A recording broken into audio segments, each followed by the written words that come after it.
Oxytocin is flooded into our system when we are in deep conversation with each other. And when we are having a conversation where we are really connecting with the other person, we are listening to connect. We are not listening to judge. We listen to really understand what reality this person is living in.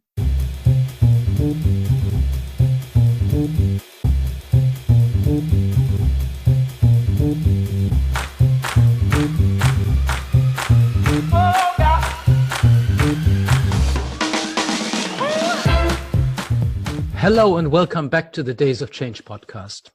Are you a regular listener of this show, or is that your first time? Well, I hope you will enjoy it, and if so, you can find more episodes at our website, which is changedays.com/podcast. I'm Holger Nauheimer, and I really enjoy those conversations, which are a bit of talk among friends, a bit of philosophical dialogue, and usually a deep dive into a subject related to personal or organizational change. Today, I will be coming back to a theme which I had already been discussing in other podcasts, which is the brain and how we act in the world. It's interesting to see how neuroscience has impacted significantly the profession of coaches and facilitators. And of course, it should, because all we do is to encourage people to take responsibility for themselves and for their team or group. Isn't that a handy definition of coaching and facilitation? And in my talk today with Ute Franzen-Waschke, I will try to explore deeply what happens in the brain when we are having conversations with somebody else. That's a very cool, or shall I say, it's a hot topic for me, because I have developed a program on listening skills, which is all about how to direct the activities of your brain and your attention in order to stick to your intention in a conversation. I will talk about intention because this is another hot topic. As the core of this podcast, Ute and I have agreed that we will focus on meaning and, as I said, the power of intention. Ute and I share a credo, which is everything happens through conversation. So if you're a coach or a facilitator, you might find this podcast useful. There's another topic which I intend to approach with Ute, which is the issue of transparency in organizations, about which she has published an excellent article. And I fear I can't leave this talk without branching into neurophilosophy, which is one of the subjects I'm extremely passionate about. So who exactly is Ute? Difficult to say, as the public information available on her, it doesn't tell you much. But I wouldn't have invited her if I didn't believe that she has much to say. I know that her knowledge about the fundamentals of human communication is profound. Ute, as far as I can see, is a self-made woman who advanced from the ranks of a personal assistant to that of a successful coach. How she has achieved that, I will find out. And finally, she is a wonderful person, as humble as it gets, which is one of the traits of a person which I enjoy a lot, because I meet so many others who are lacking humbleness. Of course, myself is not included in that group. Ute, thanks for showing up. Let's have a nice hour together. Welcome to the Days of Change podcast. Hello, Holger. Thank you so much. What a nice story to listen to when you were talking about your work and my work and how the two meet and how we have things in common when we go out to our clients and try to help them with change they are in the middle of or they are starting with. And the brain, as you said, is a hot topic nowadays. And when I started to become interested in neuroscience, that was back in 2016, when I was studying for my master's degree, and I came across the work of Judith Glaser, and you mentioned her famous quote, "Everything happens through conversations." That's when my enthusiasm was really there for the neuroscience of conversations. So I'm really excited about our conversation today. Yeah, thank you. And you gave me already a lot of threads I will try to follow. Yes, I think we do have a lot of common, so I'm really looking forward to this.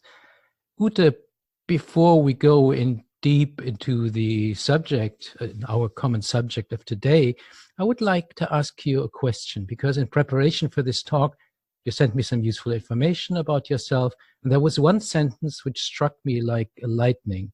With regards to personal life, you wrote, "Nothing special and extraordinary." First of all, I don't believe, because every human being is extraordinary. Of course, it shows your humbleness. Thank you for that. But second of all, I'm going to find out. And here's my first question. Why would you say something like that about yourself? Yeah, because this is like you have seen it when we met. It's when I enter the room, nothing happens. When some you shine. People, come on, you yes. shine when you enter the room. I hear that sometimes people saying, and I even hear so more when they say, it's not when I'm in the room, but when I say something.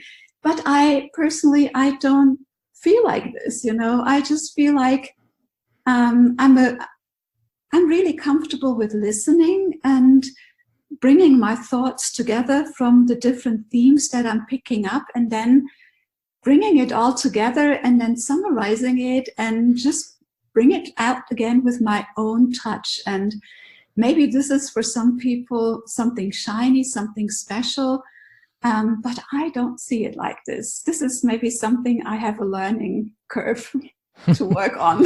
I wonder how you would coach yourself, Ute. Yeah. And let me maybe add this. You might not take the room as a rock star, but you do have a presence people pick up, and that raises their attention. Thanks for being so open. And I know you have a lot to say, as I said, and let's uncover more of that. Okay, let's go for it. Let's go with the facts. You were born into the addictive smell of fresh bread. Your parents owned a bakery. What a nice environment to grow up, at least I think so. And I can imagine little Ute to juggle with buns and rolls. Well, not entirely, because luckily our home was not in the bakery.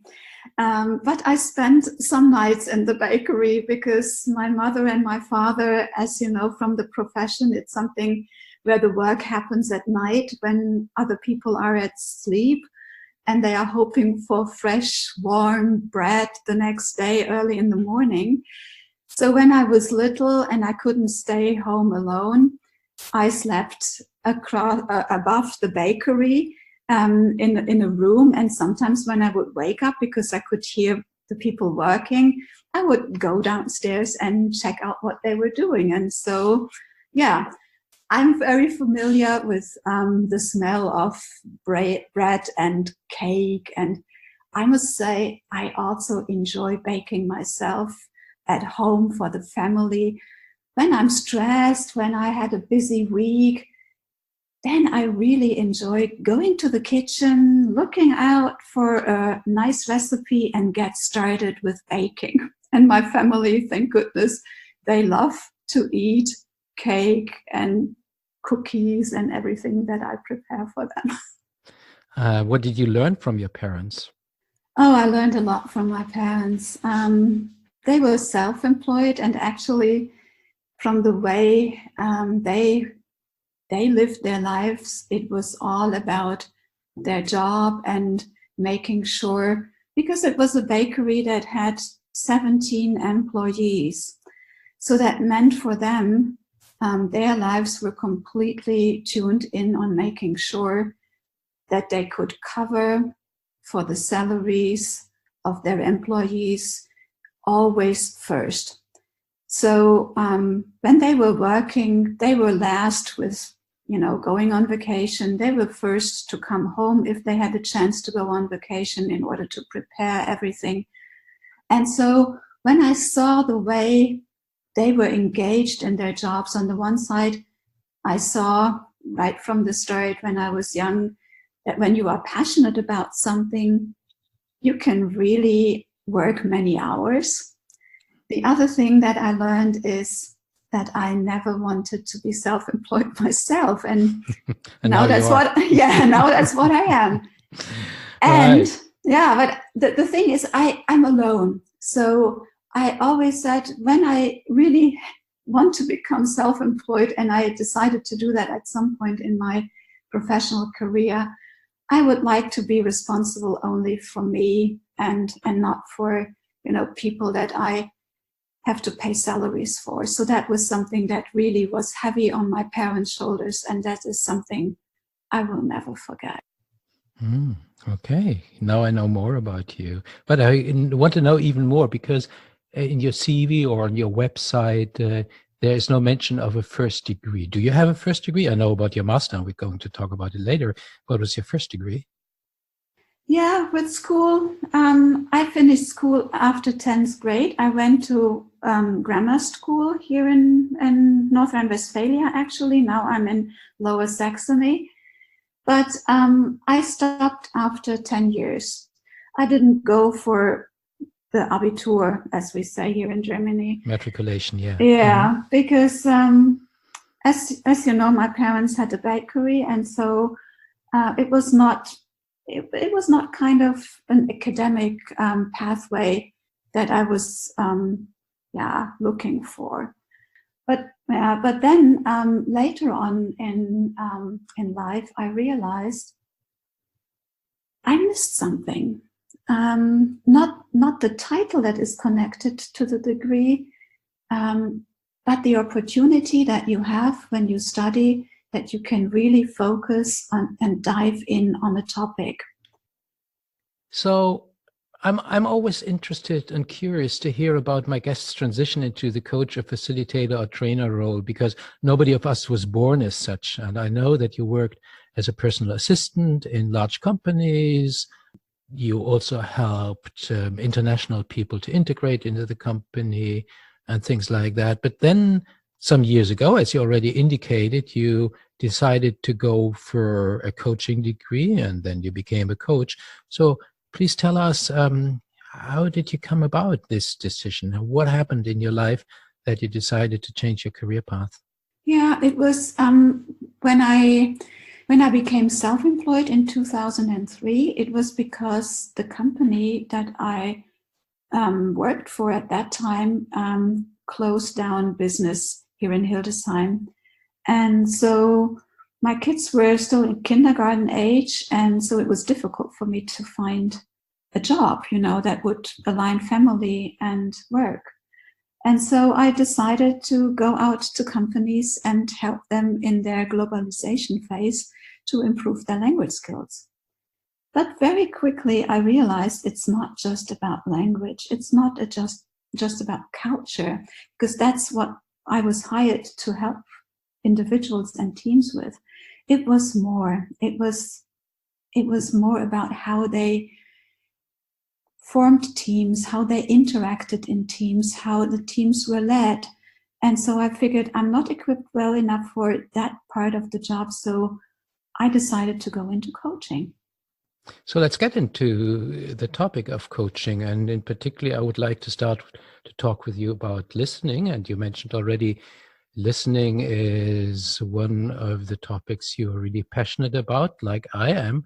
As you probably know, I've spent the last year, half a year, to do a lot of research on listening, and I developed my own program. And I'd really like to go deep into that topic with you.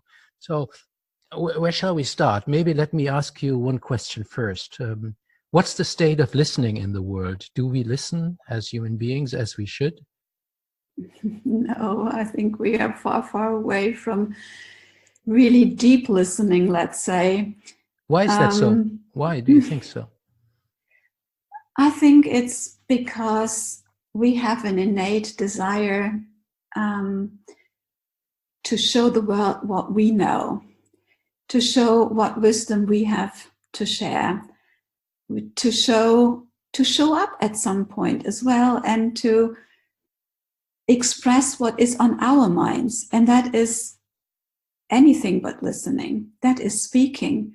And when we are not speaking ourselves and we are listening to the people around us, then most of the time it's to prove our own point, but not to really listen to what they are saying. Yeah, I agree with you. And it's quite interesting. probably we all have the capacity to listen. No, definitely we all have the capacity to listen. At least the neurological ability to do so. Listening obviously is more than hearing. Listening is also understanding, turning to another person. And yeah, there are so many things which withhold us from listening. Obviously, when we are on a first date, we are maybe better, or when we are interested in a person, we may be better. So what I came up with, let me give you a short summary what I think. I think there are 4 types of bad listeners, and I've given them names. So number 1 is the hyperactive vagabond. That's the person who can't focus. He or she suffers from what Daniel Goleman calls the impoverishment of attention. So somebody who is constantly distracted. Happens to me often, but I'm getting better or quicker at refocusing. This is something I'm trying to learn. Number 2 is the hungry soul. This is the one who says, I want to be seen. It's a little bit what you also just mentioned, yeah? When they talk to somebody else, they really hope to leave an impression, as you said, on others. So it's about love, being loved. This was actually my main conditioning for not listening well. I'm also getting better in that, and to try to get my love, the love that I want through other means rather through talking. And then the third one is the omniscient narrator. That's the one. I have so much that I want to tell you. So this is the downloader who, after each sentence you say, answers with, yes, I have a story to tell you. And the last one is the tireless lobbyist. That's the one who really wants to pull you to their side. Yeah, instead of listening, they are just busy in preparing their reply and their argument in their head. So that's my structure for bad listening. Wow. I like the names that you've given to the 4 types of listeners. And with all 4 types, there are some neuroscientific facts connected with them, because all of them live in all of us, I would say. Yeah. And they just pop up, in different situations, in different contexts, and having the awareness of when we are in which listening mode, I think it's an important step in, taking a step back and pausing and thinking, is this the listening mode I want to be in?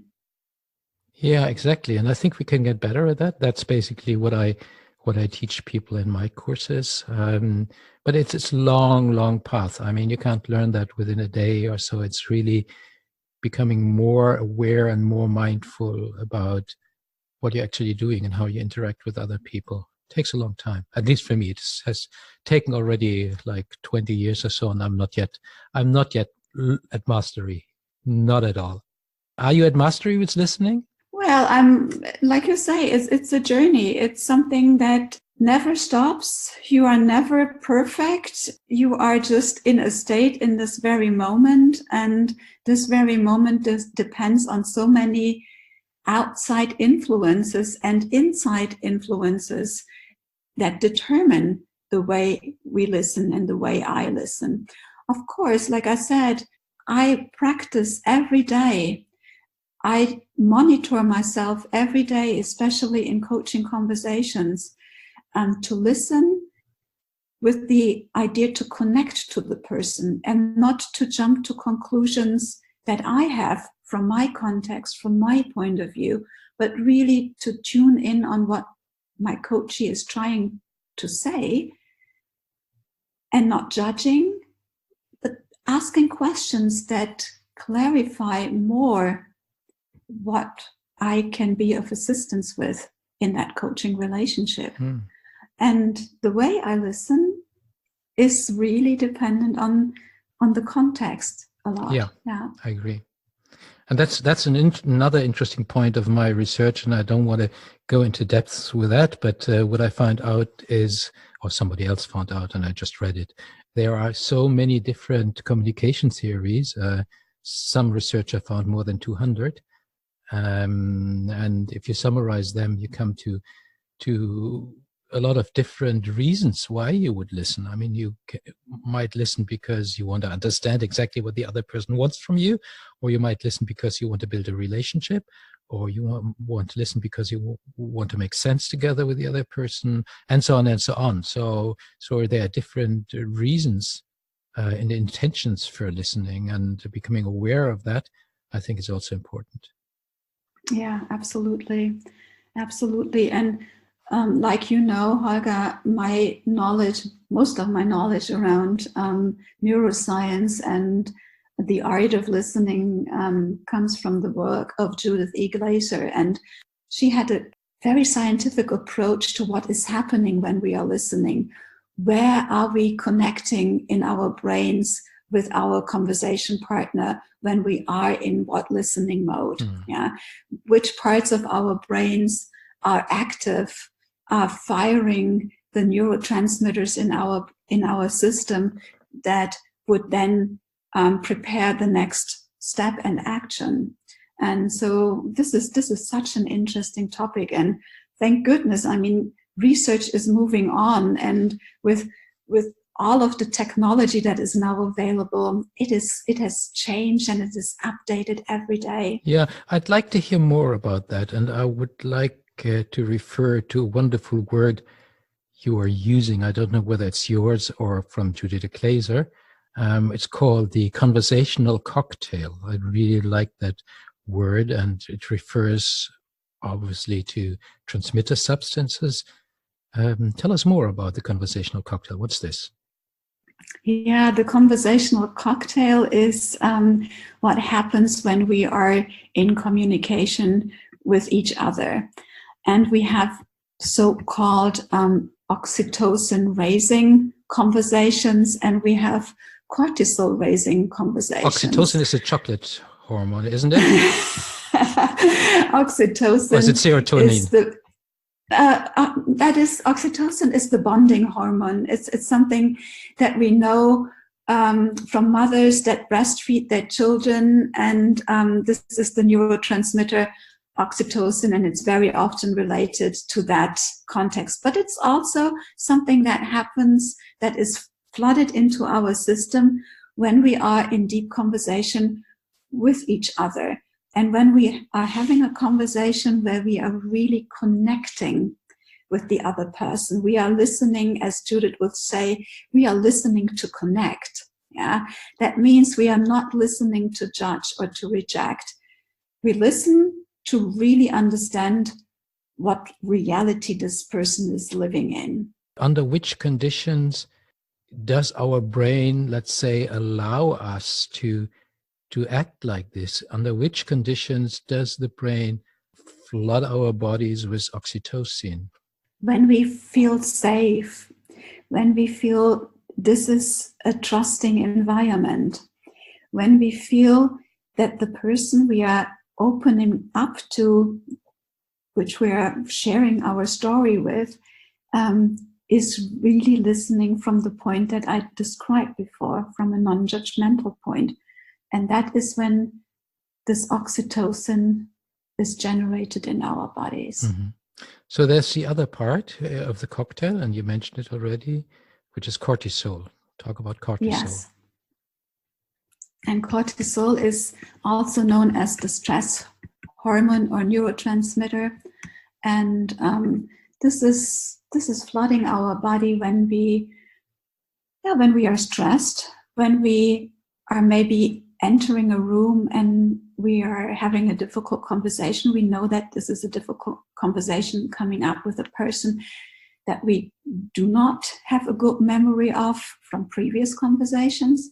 So then it can be that cortisol is flushed into our systems just because of this memory of the past. Yeah, and without going too much into physiology, obviously cortisol comes from the, how's it called, the suprarenal gland, so not from the brain, but I guess there is another hormone which precedes cortisol, which comes from the brain, right? The neurotransmitters, as far as I know, all come from glands in our body.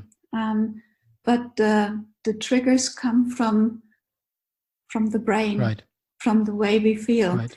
And when we are connected via our prefrontal cortex, which is the part of the brain that gives us this feeling of trust, safety, we can connect with the other person, then this initiates this oxytocin in our body, as far as I understood it. That's interesting. This is the first point where I probably would slightly disagree with you, but I need to be careful. That's thin, very, very thin ice. I'm not quite sure whether trust comes from the neocortex or from the frontal cortex, but trust is anyhow a very complicated issue. But I would say the feeling of trust probably comes more also from the middle part of the brain, from the hypothalamus, isn't it? I'm not quite sure where exactly it is created. So I think probably it's not in a particular part, as long as you have any research where you can say, I'm pretty sure that it is in a certain part. What I can say is that the prefrontal cortex is that part of the brain where we connect with each other.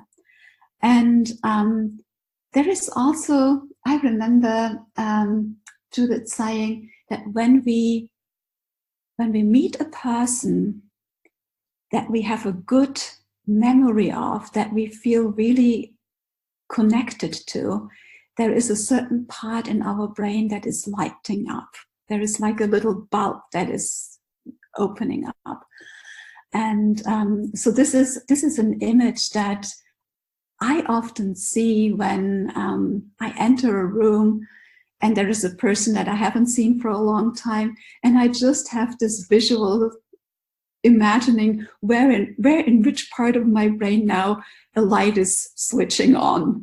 And I like this metaphor. Yeah, so we have mentioned already different parts of the brain, and in my seminars, to make it easy, I usually talk about three parts: the prefrontal cortex, the limbic system, which is the major middle part of the brain, and then of course the brain stem, which is responsible for regulating body function. I mean, it's a very simplified model: body stem, body functions, limbic system, emotions and learning, and prefrontal cortex. My goodness, prefrontal cortex for rational thinking, and that's more complicated. But what my assumption is, and at least that's what I tell people, and I hope you agree, and if not, that's fine as well, is that all three parts are so strongly connected with each other. And of course, the brainstem reacts first on pleasure or threat, and then comes the amygdala and all this kind of things of the limbic system, and only then comes the prefrontal cortex. But here comes the big but: we can also influence the lower parts of the brain through the prefrontal cortex. I mean, we can decide to ask ourselves a question, to give us the order cool down now, which is not always easy, but at least we can have an influence on the other parts of the brain. Would you agree on that? Absolutely, Holger. This ancient part of our brain, as you referred to, the stem or the amygdala, is the fastest, and it reacts without us even knowing it. It is there already, and we can see a reaction when we are looking at somebody. There have no words been found for that reaction. There has no speech come out of the mouth, but we can already see a reaction in the body language. And that is where the brain reacts really fast. And only later, in the next step, we can produce words, we can put words to our emotions, what we are experiencing. And that comes much later. And I absolutely agree with your description of the backside of our head being the faster part and the forehead being the slower part. But as you said, it's very important to train ourselves to calm down the amygdala. Because as soon as the amygdala is in action, we don't have access to the prefrontal cortex anymore. And in order to ensure that we can make rational decisions with the prefrontal cortex, that we can connect with people. It is so important to have that connection and to have access to that part of our brain. And so you're absolutely right when you're working with your clients on helping them to quiet and calm down the amygdala.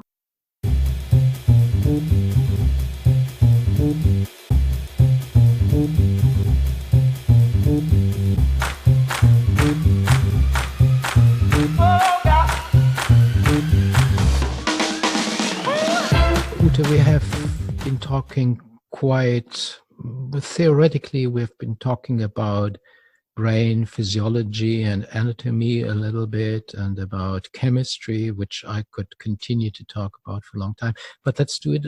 Let's make it practical. So what could you advise, or what tips could you give to our listeners who want to improve their listening practice with regards to what we have said before? Yes, if our listeners would like to practice their listening skills, it's starting with themselves, to observing themselves, how they listen, and to observe when they are listening to confirm their own point of view, and when they really listen to share and be open to the reality of the other person. This is not an easy task, and it takes a lot of practice. Another thing that I can recommend is a challenge that they could take. And the challenge is about listening to a person, maybe every day, maybe once a week. You decide the interval and the frequency. Listen to a person that is completely different from the way you are, because that is a big challenge. Right. It's a big challenge for us to tune in on people that are simply different from us. Yeah, a lot of cortisol flooding our bodies then, I assume, usually. Could happen. They could trigger us, and to learn and to practice to calm our amygdala down in that moment. And when we do new things, when we practice new skills, then our brain is growing. Our brain is making new neural pathways. So that means new things are happening in our brain, and that is good. What you just described, I call observe yourself thinking, which is possible. It needs training. Actually, I learned that thought from a wonderful book I read last year, which I can really recommend to you. It's by an Italian philosopher. Her name is Gemma Corradi-Fiumara, and the title of the book is The Other Side of Language, and it's a philosophy of listening. I think it's the only book on philosophy of listening. It's really great. So very recommended. Thank you. I will check it out. And I'll put it into the show notes of this podcast, as I said, on changedays.com/podcast. Ute, we could continue to talk about listening, but I have one or two more subjects which I would like to talk with you about, which are related, but I want to give it a little bit different twist. You wrote an article about transparency last year, which I will also put into the show notes. And you're right with what you're saying, with the agile movement getting their foot into every company. The issue of transparency is one of the hot topics of today. I hear it all the time. And I keep saying also in my workshops that transparency is the precondition for agile work. I really liked your article, and rather than quoting you at that point, please share your thoughts about transparency in organizations, because you have quite a balanced view on that, as I gather from your article. Yeah, transparency is something that a lot of people in companies would like to see, but it's hard to find the right balance of how much transparency is a good thing, and when transparency is too much for people to cope with. And I think that is what leaders are struggling with the most. And my take on this topic is, it's not as much about the data, the facts, the things that we say as leaders when we share information within the organization is much more about how we intend to use that information and how do we bring that information across. Do we do that in an authentic way? Are we transparent with our intention? And I think this is the best starting position for leaders and organizations to get into the subject of transparency. Yeah, that was what I wanted to hear from you, and that's what you said in your article. Wonderful. You have this question, how would that shift conversations, and how would that shift how transparency is seen in organizations if we talk more about our intention?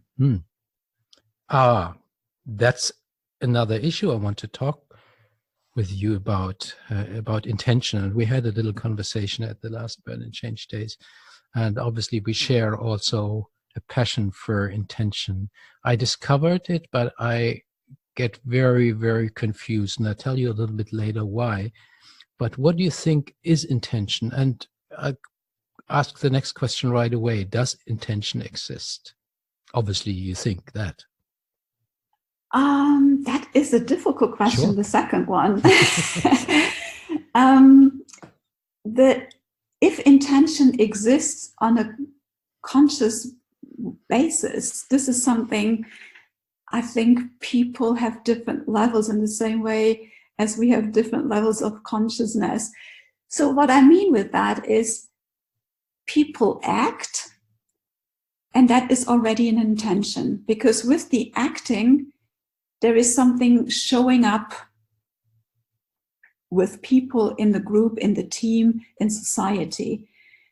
And usually I say the intention that people bring is a good one. So this is my take on humanity. So I don't think that people really go out with a bad intention. However, every intention is also received. And with the recipient taking in the information, seeing the behavior, the impact of the intention can be good or can be bad. And this is something we need to create an awareness for, especially among leaders. And I agree with what you said. You said intention is an action. I would probably say intention is a short-term plan of an action. And then, of course, the question whether we fulfill the action or not as planned. That's the intention. I read a lot of philosophical books about it recently, and I read a lot of neuroscience about intention, because it's one of the also very, very controversially discussed issues. I ask people to hold themselves accountable to their intention in a conversation. So why are they listening, and are they true to their intention? However, what confuses me, and now I come to that point, is the current discussion in the neurophilosophical field. Just some weeks ago, I came across Nick Chater, and I posted that on Facebook. Maybe you saw it, a neurologist who says bluntly, the mind is flat, there is no mental depth. He says we are constantly improvising. There's a very great talk from him on YouTube. And also in preparation for this conversation with you, I read an article from Anna-Marie Callis, a philosopher at Utrecht University, which is titled No Intentions in the Brain. So that's really disturbing for me. And I know there are different takes on that in philosophy, and of course also in neuroscience. I would say probably there is something like a complex action potential in the brain, which is much more complex than, let's say, lifting your right arm. And this complex action potential, let's assume an attitude, for example, for a moment. Yeah, it's very confusing for me. Yeah, so do we form intentions on a long term, or is it really, as Nick Chater says, it's something we come up with in the moment, of course, based on everything else which is constantly flooding through our brain? I can fully understand your confusion, because our brain is such a complex thing and it's very hard to understand. And what I think is both exist. I can really prepare an intention. I can make an action plan, as you call it. Mm-hmm. And then it's something that is, there is a strategy behind it. That's the one thing. The other thing is it can be intuitive. An intention can also be something, I have an intuitive feeling in that very moment, and I say something, I do something, and also that is connected with an intention. I want to help somebody. I speak some comforting words, or I speak some criticizing words. It's an intention, but it comes spontaneously. And the impact that goes along with the intention depends on how I say it, right? Yeah, that's very interesting what you say, because I agree with you that a lot of intentions are intuitive. I mean, we usually don't go into a conversation and set an intention. We are just there, and then we listen or we don't listen. And I do a lot of role plays with people, with leaders and so on, and then I give them a preparation sheet to prepare their intention. And then when they go into the conversation, all the intention is forgotten, of course. Yeah. I mean, as we keep saying, it takes a lot of training, a lot of practice over time. But obviously, the conversational cocktail, which you mentioned, overwhelms us in the moment we get into the conversation, and that makes listening probably so difficult. Yeah. And what you said, Holger, the plan that you make in preparation for an important conversation, let's say, it is a plan, and it's good that we primed ourselves for the situation. However, we are having the conversation with a conversation partner, and in that very moment, that is the part of the equation that is unknown. And so in that very moment, when we are in conversation with somebody, even when we have a plan and we have an intention, that is also influenced by our conversation partner to a huge extent. In the last podcast episode I had just recently, I had a nice conversation with Phoebe Tickel on her metaphor of black matter, which she presented at the Berlin Change Days. The things we don't know and we don't talk about in organizations and in society. So my questions to you is, do you think that something like a universal consciousness exists? Or if not, does a common consciousness, let's say, probably it's actually a common unconsciousness, exists in specific cultures, like in defined societies or in organizations? So what I'm asking is, there are cultural patterns, obviously, I mean, in a given society and in an organization.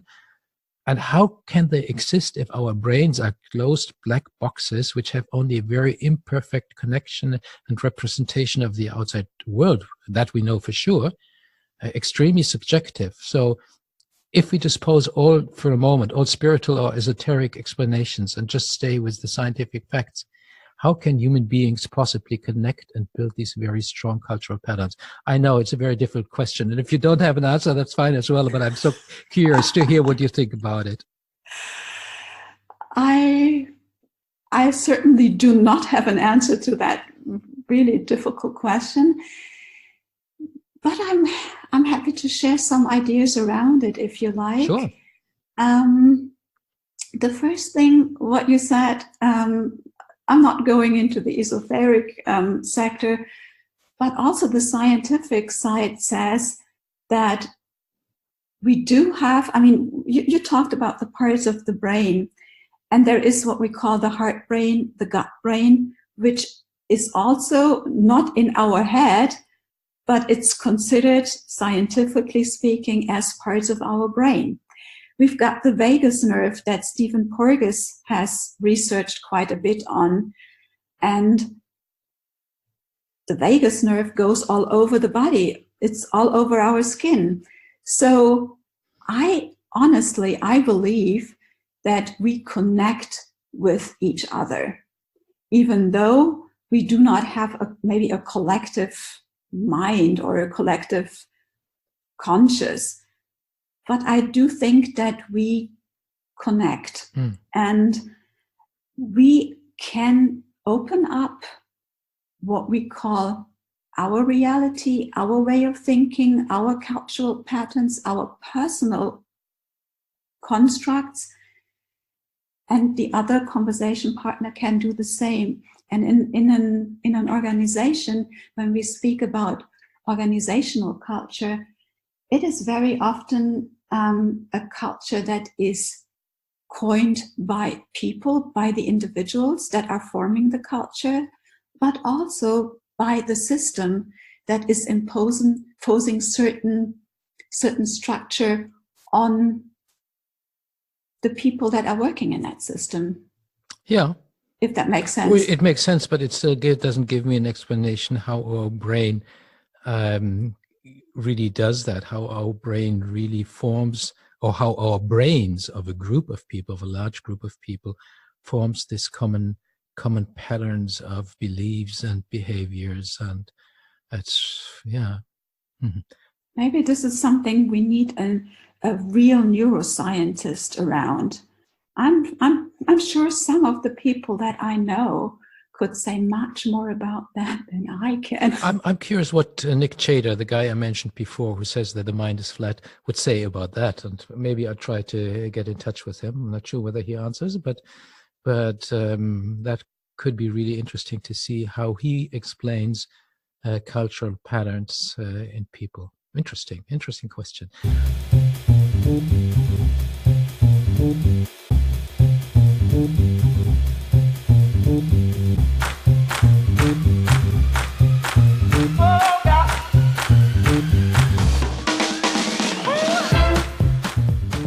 Ute, I know you have prepared a gift for our listeners. It's called the 4 Agreements. And as we are slowly coming to the end of our conversation, what are the 4 agreements about? Well, the 4 agreements was a present that I got from a colleague of mine, from one of the CIQ colleagues, and the book is by Miguel Ruiz.